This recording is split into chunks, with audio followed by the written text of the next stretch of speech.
नमस्कार, के news India देख रहे हैं आप। मैं हूं आपके साथ जावेद अली और स्वागत है आप सभी का हमारा उत्तराखंड में। तो बुलेटिन में उत्तराखंड से जुड़ी हर खबर से आपको रूबरू कराएंगे, लेकिन उससे पहले एक नजर हेडलाइंस की ओर।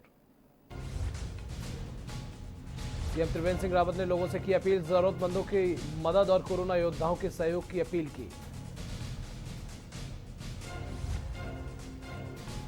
लोकसभा अध्यक्ष ओम बिरला ने की वीडियो कॉन्फ्रेंसिंग, 20 राज्यों के विधानसभा अध्यक्षों ने की प्रतिभाग। उत्तराखंड विधानसभा अध्यक्ष ने भी जानकारी दी।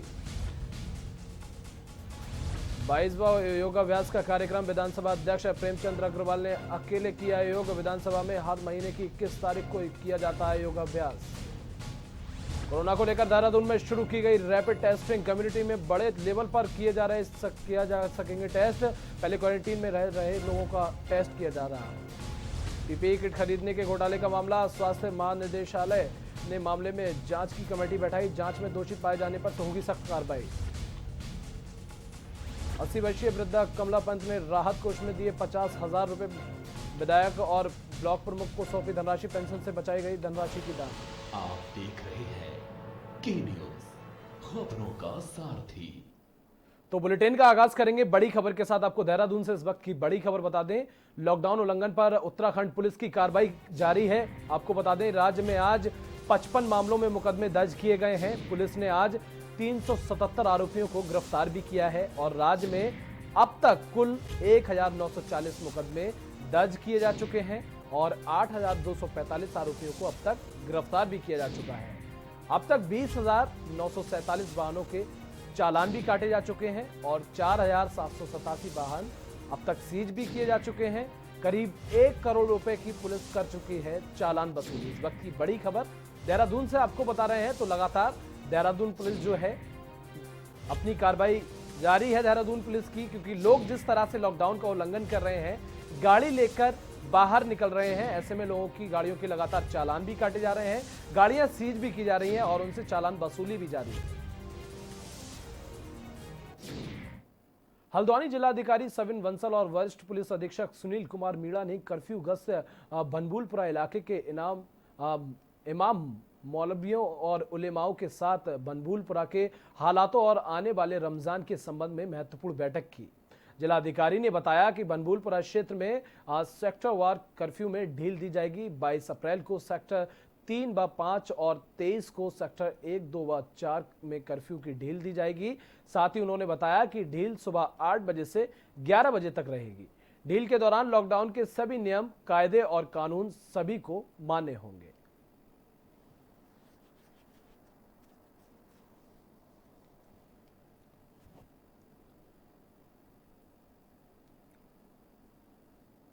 विधानसभा अध्यक्ष प्रेमचंद अग्रवाल ने विधानसभा पहुंचकर अकेले ही 22वां योगाभ्यास का कार्यक्रम किया। इस अवसर पर विधानसभा अध्यक्ष ने कहा कि संपूर्ण विश्व में 21 जून को अंतर्राष्ट्रीय योग दिवस का कार्यक्रम आयोजित किया जाता है, परंतु उत्तराखंड विधानसभा में प्रत्येक माह की 21 तारीख की अधिकारी और कर्मचारियों के लिए योग अभ्यास का कार्यक्रम नियमित आयोजित किया जा रहा है। उन्होंने कहा कि इसके पीछे का उद्देश्य कर्मचारी और अधिकारियों को स्वस्थ रखना है, इसीलिए ये कार्यक्रम नियमित आयोजित किया जा रहा है।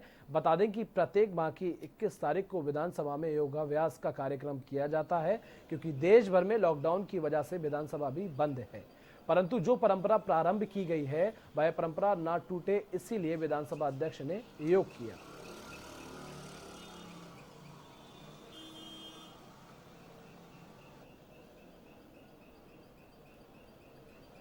नरेंद्र मोदी जी के आह्वान पर जैसे 21 जून को पूरा विश्व योगा करता रहा है और हमने तब से निर्णय लिया था कि हम लोग विधानसभा के अंदर 21 जून को ही नहीं, हर महीने की 21 तारीख को अपने तमाम कर्मचारी अधिकारियों के साथ यहाँ योगाभ्यास करेंगे, योग करेंगे।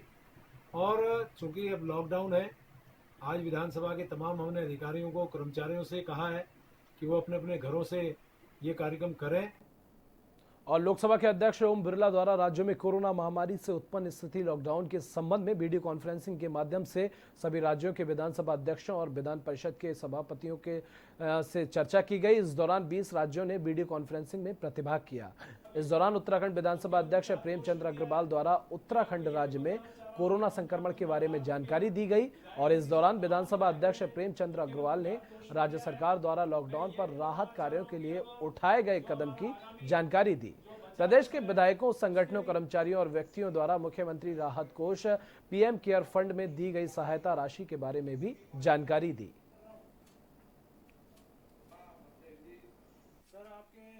हमारे तमाम विधायकों ने एक माह का वेतन मुख्यमंत्री राहत कोष में दिया है। मैं आपको ये भी बताना चाह रहा हूँ कि 15-15 लाख रुपया विधायक निधि से तमाम विधायकों ने, जो भी हमारे बाहर के श्रमिक हमारे राज्य में है, उनको लगभग 15,000 लोगों का उनको एक उनकी पूरी तरह से चिंता करना, जो काम हमारी सरकार कर रही है, ये सारी बातें बताने का काम मैंने किया है। और मैंने बताया भी है कि एक माह का वेतन हमारे माननीय विधायकों ने दिया है। 15-15 लाख रुपया अपने विधायक निधि से बहुत पहले उन्होंने दे दिया था सभी माननीय विधायकों ने, और फिर सरकार के निर्णय के अनुसार 1 करोड़ रुपया विधायक निधि से हर वर्ष और 30% वेतन में से और तमाम भत्तों से काटने का काम जो सरकार ने निर्णय लिया, उसके लिए तमाम विधायक भी उसको स्वीकार कर रहे हैं। और उत्तराखंड में कोरोना पॉजिटिव के मामले रुकने का नाम नहीं ले रहे हैं। हाल ही में देहरादून की आजाद कॉलोनी से 2 मामले सामने आ चुके हैं, जिसके चलते अब उत्तराखंड में कोरोना पॉजिटिव का जो आंकड़ा है वो 46 हो चुका है। जिलाधिकारी आशीष श्रीवास्तव ने जानकारी देते हुए बताया कि देहरादून नगर निगम क्षेत्र में Bhagat Singh colony, Kargi grant colony, मुस्लिम बस्ती और डोईवाला क्षेत्र में केशवपुरी बस्ती और छाबरा वाला पुराने हॉटस्पॉट और एक नया हॉटस्पॉट जो चयनित किया गया है वह आजाद नगर कॉलोनी है। जिलाधिकारी ने बताया कि राहत की बात यह है कि जो लोग कोरोना पॉजिटिव निकल रहे हैं वह पहले से ही क्वारंटीन है। जो नगर निगम क्षेत्र में भगत सिंह कॉलोनी है और कारगी ग्रांट है और मुस्लिम बस्ती है, इसके अलावा जो डोई वाला क्षेत्र में केशवपुरी बस्ती है और झबरा वाला है, ये हमारे पुराने हॉटस्पॉट हैं। और उसके अलावा एक नया हॉटस्पॉट जो हमने चिन्हित किया है और उसको सील किया है वो आज़ाद नगर कॉलोनी है। तो इसमें एक जो राहत की बात यह है कि इन जगहों से जो लोग भी निकल रहे हैं वो ऑलरेडी पहले से क्वारंटीन्ड हैं और वहाँ क्वारंटीन में रहने के बाद इनके सैंपल्स जो लिए जा रहे हैं, यानी कि जो हमने कॉन्टैक्ट ट्रेसिंग की है उसके हिसाब से वो लोग जो है पाए जा रहे हैं। तो कम्युनिटी में कोई ऐसा इन्फेक्शन की बात नहीं है कि वहाँ से किसी और की उस पर्टिकुलर हॉटस्पॉट के अंदर से केसेस आ रहे हैं, क्योंकि कई ऐसे लोग हैं जिनको कि इन्फ्लुएंजा लाइक इन्फेक्शन की बात थी, वो सिम्टम्स उनको थे, उन लोगों को भी दून मेडिकल कॉलेज में ला करके उनके भी टेस्ट कराए गए हैं। तो ऐसे बहुत सारे लोगों के टेस्ट निगेटिव आए हैं। और उत्तराखंड में लगातार बढ़ रहे कोरोना के मामलों को देखते हुए जिला प्रशासन ने भी अब सख्त नजर रख रहा है। जिला प्रशासन जिलाधिकारी आशीष श्रीवास्तव की माने तो उनका कहना है कि अब रैपिड टेस्ट भी शुरू कर दिया गए हैं। रैपिड टेस्टिंग में जो एंटीबायोटिक टेस्ट है उससे कोरोना पॉजिटिव होने की पुष्टि नहीं होती है। अगर किसी मरीज का रैपिड टेस्टिंग में पॉजिटिव आता है तो उनका RT-PCR कराकर फाइनल टेस्ट कराया जाएगा। इससे फायदा ये होगा कि कम्युनिटी में बड़े लेवल पर हम ऐसे टेस्ट कर पाएंगे। अभी क्वारंटीन में रह रहे लोगों का टेस्ट किया जा रहा है।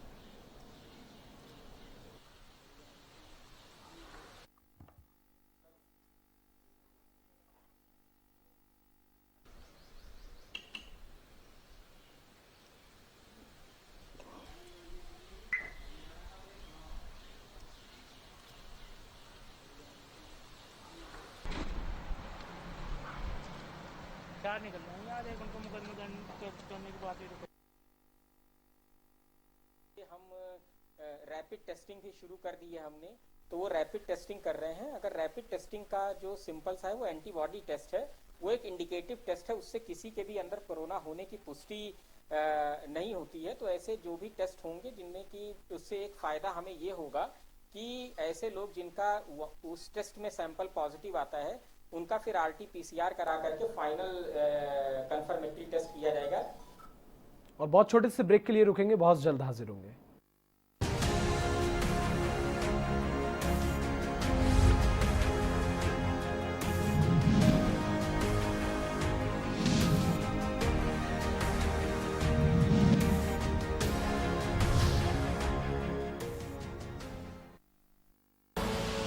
आप देख रहे हैं के न्यूज, खबरों का सारथी। दिल से दिल की बात हो, अपनों का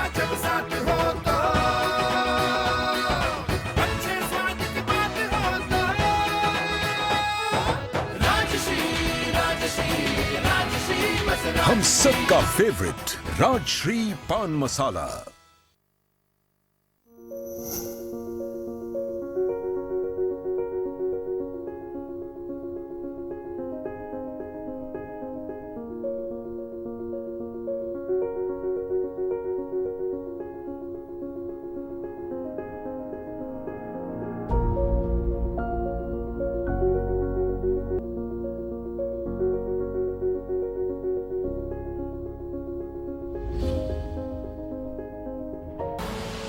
आप देख रहे हैं के न्यूज, खबरों का सारथी।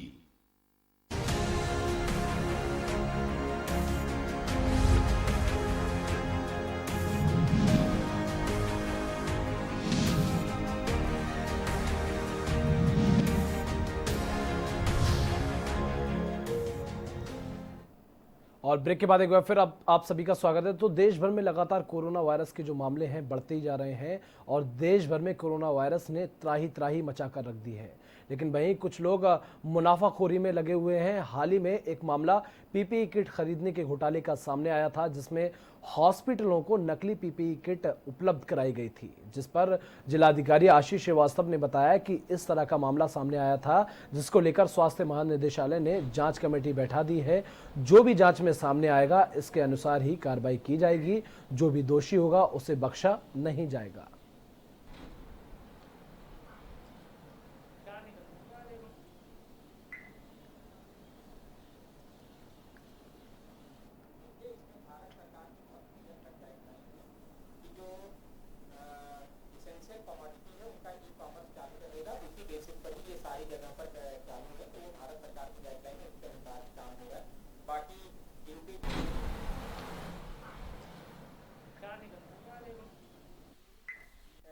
ये जो इस तरीके के किट्स वगैरह खरीदने पे और जिसके सब स्टैंडर्ड्स की बात है वो सामने आई है, उसको लेकर के ऑलरेडी जो चिकित्सा एवं स्वास्थ्य महानिदेशालय है उन्होंने जो है अपना इसमें जांच बैठा रखी है और उसमें जो रिजल्ट आएंगे उसका निष्कर्ष होगा उसके अकॉर्डिंग फिर फर्दर एक्शन लिया जाएगा। और मंगलौर नगर पालिका में एक्सपायरी डेट की कीटनाशक दवाई का छिड़काव किए जाने के आरोप में सभासदों ने जमकर हंगामा काटा। सभासदों ने मंगलौर और नगर पालिका द्वारा एक्सपायरी डेट की कीटनाशक दवाइयों का छिड़काव किया जाने का आरोप लगाया है, जबकि नगर पालिका प्रशासन ने एक्सपायरी कीटनाशक दवाई का छिड़काव किए जाने से साफ इनकार किया है। अधिशासी अधिकारी ने बताया कि कोरोना वायरस की महामारी को लेकर नगर पालिका प्रशासन पूरे कस्बे को प्रशासन द्वारा दी गई दवाइयों द्वारा ही कस्बे में छिड़काव किया जा रहा है और पूरे मामले की जांच की जा रही है। एक्सपायरी डेट की कीटनाशक दवाइयां स्टॉक रूप में कहां से आई हैं, इस बात की जांच की जा रही है और दोषी पाए जाने वाले कर्मचारी के खिलाफ सख्त से सख्त कार्रवाई की जाएगी। मामला यह है, सरकार ने जो पैसा दिया है नगर पालिका को कि अच्छी दवाई, एक्सपायरी वाली दवाई जिसकी डेट ना निकली हो, भाई वो शहर में डालें, लोगों को परेशानी ना हो, कीटनाशक मर जाए। लेकिन यहाँ नगर पालिका में ऐसा हो रहा है, एक्सपायरी इसकी डेट ही निकल चुकी है दवाई की, उस दवाई को इस्तेमाल कर रहे हैं लोगों को सही करने के बजाय, और वो लोग बीमार हो जाएंगे, इससे मर जाएंगे लोग। ये शिकायत भी की गई है कि नगर पालिका द्वारा जो है एक्सपायरी डेट की दवाइयों का छिड़काव कराया जा रहा है। मेरे द्वारा संबंधित कर्मचारियों से बात की गई, देखा गया मौके पे, उन्होंने कहा कि कोई एक्सपायरी दवाई हमारे यहाँ नहीं छिड़की जा रही है और कुछ बोतल पर प्रिंट नहीं है डेट का, इस वजह से वो एक भ्रम की स्थिति हो गई है। उसकी जांच कराई जा रही है। मैंने जो है अपने स्टोर कीपर को कारण बताओ नोटिस जारी किया गया है कि अगर एक्सपायरी डेट की दवाई स्टोर में रखी हैं तो क्यों रखी हैं और उसको जो है निस्तारण उसका क्यों नहीं किया गया। और नगर पालिका अध्यक्ष हरीश दुबे ने नगर पालिका में प्रेस वार्ता की। इस दौरान प्रेस वार्ता में बताया गया कि पूरे देश में प्रधानमंत्री नरेंद्र मोदी द्वारा लॉकडाउन कर दिया गया है। इसके बावजूद सितारगंज शहर में साइकिलों की दुकानें खुल रही हैं। प्रशासन कोई भी सुध नहीं ले रहा है, जिससे नगर पालिका अध्यक्ष काफी रोष जताते हुए कहा कि नगर में साइकिलों की दुकानें लगातार खोली जा रही हैं, जो सितारगंज शहर में खुला उल्लंघन किया जा रहा है। शासन में जो भी परमिशन है टायर ट्यूब वालों को दी जा रही है, वह परमिशन गरीब आदमियों को दी जाए, ना कि किसी पूंजीपति बड़े आदमी को परमिशन दी जाए, जो कि परमिशन की आड़ में अपना बड़ा बिजनेस कर रहे हैं और लॉकडाउन का खुलेआम उल्लंघन कर रहे हैं।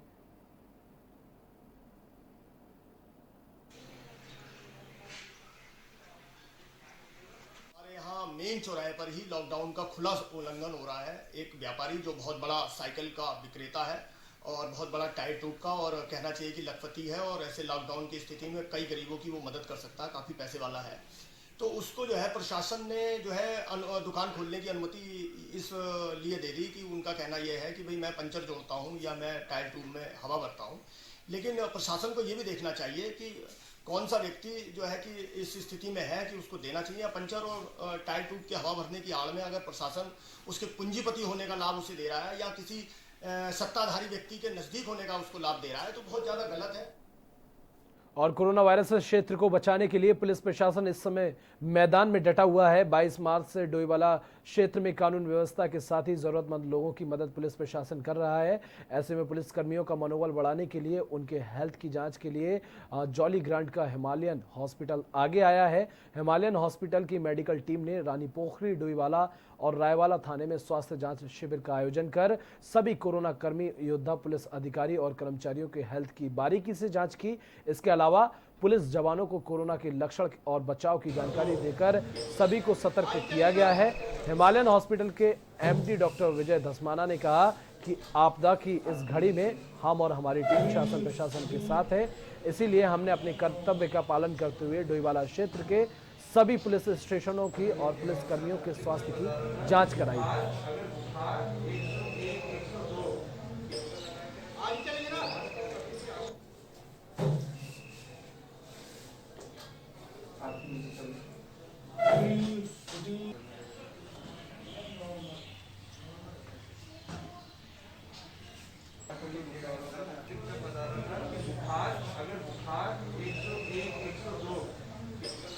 हमारे अस्पताल ने एक बहुत ही बढ़िया इनिशिएटिव लेते हुए डोईवाला कोतवाली, रायवाला कोतवाली और रानी पोखरी कोतवाली में हेल्थ चेकअप की बंदोबस्त की थी। उस कोतवाली में हमारा बंदोबस्त करने का कारण ये था क्योंकि हमारे पुलिस वाले फ्रंट लाइन पर खड़े होकर कोविड-19 से लड़ाई कर रहे हैं, तो उनका हेल्थ चेकअप करना भी हमारी जिम्मेदारी है। इसीलिए हमारे हॉस्पिटल, हिमालयन हॉस्पिटल ने उन तीनों कोतवालियों के अंदर वहाँ पे हेल्थ चेकअप करा था। वहाँ पे हमने पुलिस वालों को उन कोविड से लड़ने का तरीके समझाए, उनका टेम्परेचर चेक किया, उनका heart rate, pulse oximeter check किया और उनको ये समझाया कि कोविड के क्या क्या लक्षण हो सकते हैं। और वक्त एक छोटे से ब्रेक का, बहुत जल्द हाजिर होंगे।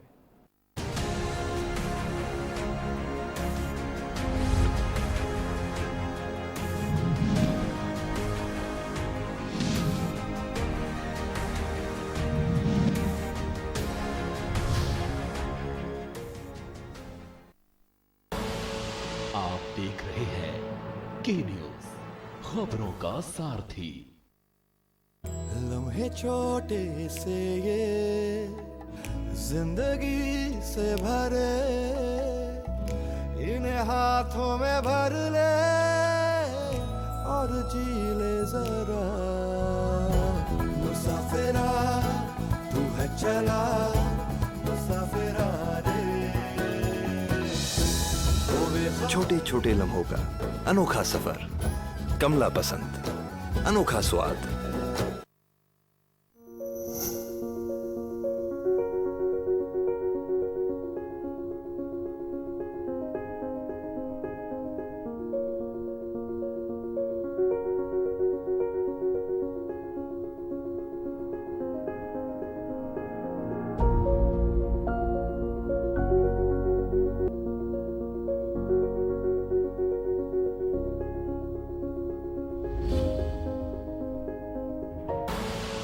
आप देख रहे हैं के न्यूज, खबरों का सारथी।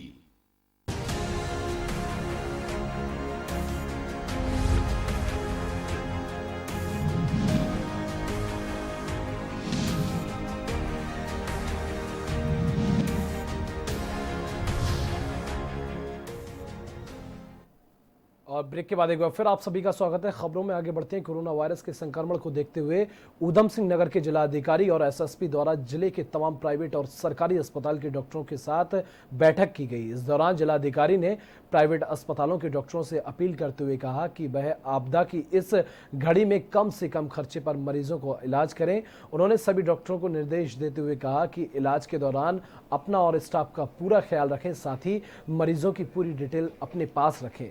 अगर किसी मरीज को अन्य अस्पताल में रेफर करते हैं और मरीज के पास एम्बुलेंस की व्यवस्था नहीं है तो उसकी अपनी अस्पताल की एम्बुलेंस मुहैया करा दी जाए।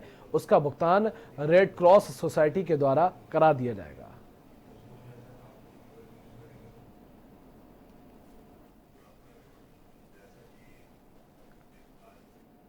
और सितारगंज नगर पालिका अध्यक्ष हरीश दुबे ने जिलाधिकारियों को ज्ञापन भेजा है, जिसमें कहा गया है कि सितारगंज नगर पालिका में गत वर्ष 2019 में राज्य वित्त आयोग से प्राप्त अनुदान से नगर पालिका सीमा ग्रंथ समस्त वार्डों में निर्माण कार्य कराने हेतु टेंडर प्रक्रिया की गई है, जिसकी संपूर्ण प्रविष्टि पूर्ण रूप ठेकेदार से निर्माण कार्यों के अनुबंध कर दिए गए हैं और ठेकेदार द्वारा कार्यस्थल पर निर्माण सामग्री भी गिरा दी गई है। आने वाला समय वर्षा ऋतु का है, जिसमें वर्षा होने के कारण निर्माण कार्य किया जाना संभव नहीं है। वर्तमान में स्थानीय जनता द्वारा निर्माण कार्य प्रारंभ न होने के कारण रोष प्रकट किया जा रहा है। उक्त निर्माण कार्य स्थानीय मजदूरों से कराया जाएगा। पालिका के विभिन्न भागों में पालिका के विभिन्न लंबे पड़े हैं और निर्माण कार्यों को प्रारंभ करने की अनुमति दें। 2019 में राज्य वित्त से जो है कि कुछ रोडें जो है पास कर दी गई थी और उनका टेंडर भी हो गया था, अनुबंध भी कर दिए गए थे और जो है ठेकेदारों ने मतलब कार्यस्थल पर जो है अपनी सामग्री भी गिरा दी थी। लेकिन इसी बीच लॉकडाउन लग गया, आगे वर्षा ऋतु आ रही है, तो इसके लिए आज मैंने जो है डीएम साहब को एक लेटर लिखा है, उसकी प्रतिलिपि शहरी विकास सचिवालय भी भेजी है ताकि जो है कि वो कार्य प्रारंभ कर दिया जाए, नहीं तो वर्षा ऋतु आने पे वो कार्य रुक जाएंगे और जो हमारे ठेकेदार लोग हैं उन बेचारों का जो माल पड़ा हुआ है, रेता बजरी वगैरह, वो वर्षा ऋतु में बह जाएगी और जो आम जन है जिनको कीचड़ से उभारा जा सके वो भी नहीं कार्य हो पाएगा। इसलिए एक मैंने अनुमति मांगी है, डीएम साहब अगर अनुमति देंगे तो कार्य शीघ्र प्रारंभ कर दिया जाए। और नैनीताल हाईकोर्ट ने वैश्विक महामारी कोरोना से निपटने के लिए डॉक्टरों, पैरामेडिकल स्टाफ, सुरक्षा और अस्पतालों में आवश्यक वस्तुओं की कमी को लेकर दायर जनहित याचिका की सुनवाई करते हुए पर्वतीय क्षेत्रों के अस्पतालों और 15 अन्य अधिकृत किए गए अस्पतालों में 7 दिन के भीतर वेंटिलेटर और आईसीयू लगाने के निर्देश दिए गए हैं। कोर्ट ने स्पष्ट तौर पर कहा है कि सरकारों को इससे अधिक समय नहीं दिया जा सकता। अगर इसमें कोई दिक्कत होती है तो सरकार के लिए कोर्ट के दरवाजे खुले हैं। कोर्ट ने मामले की सुनवाई के लिए 29 अप्रैल की तिथि नियत की है। आपको बता दें कि अधिवक्ता दुष्यंत मैनाली ने जनहित याचिका दायर कर कहा है कि प्रदेश में तेजी से फैल रहे कोरोना वायरस के संक्रमण को देखते हुए राज्य में डॉक्टरों को उचित सुविधाएं मुहैया कराने के साथ ही उनको पूरी सुरक्षा दी जाने की मांग की थी।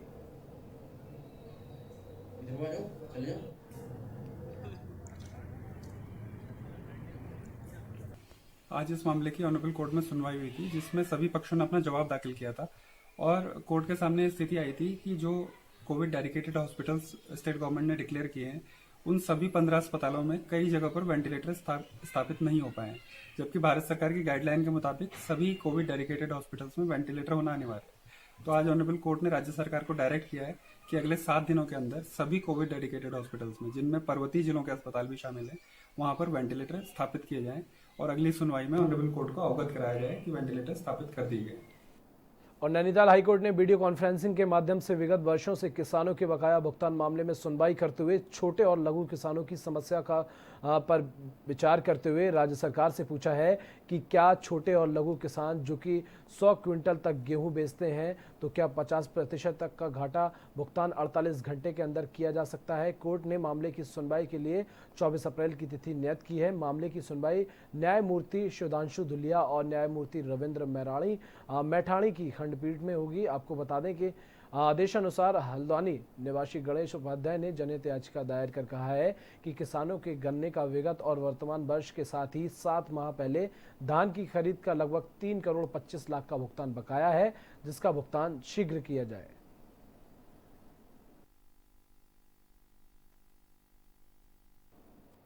बद्रीनाथ के कपाट अब 15 मई को खुलने जा रहे हैं और यात्रा तैयारियों के बीच बद्रीनाथ मंदिर, तप्त कुंड सहित पूरे बद्रीनाथ धाम को सैनिटाइज कराने का काम शुरू हो गया है। बद्रीनाथ जगह जगह ग्लेशियर पड़े हुए हैं, बर्फ हटाने का काम तेजी से जारी है। बद्रीनाथ नगर पंचायत के अधिशासी अधिकारी सहित पूरी टीम लगी हुई है। मंदिर परिसर को सैनिटाइज करने पर देवस्थानम बोर्ड के कर्मचारियों, पुलिस कर्मचारियों और बीआरओ के लेबरों को नगर पंचायत द्वारा मास्क, सैनिटाइजर वितरित किए गए हैं।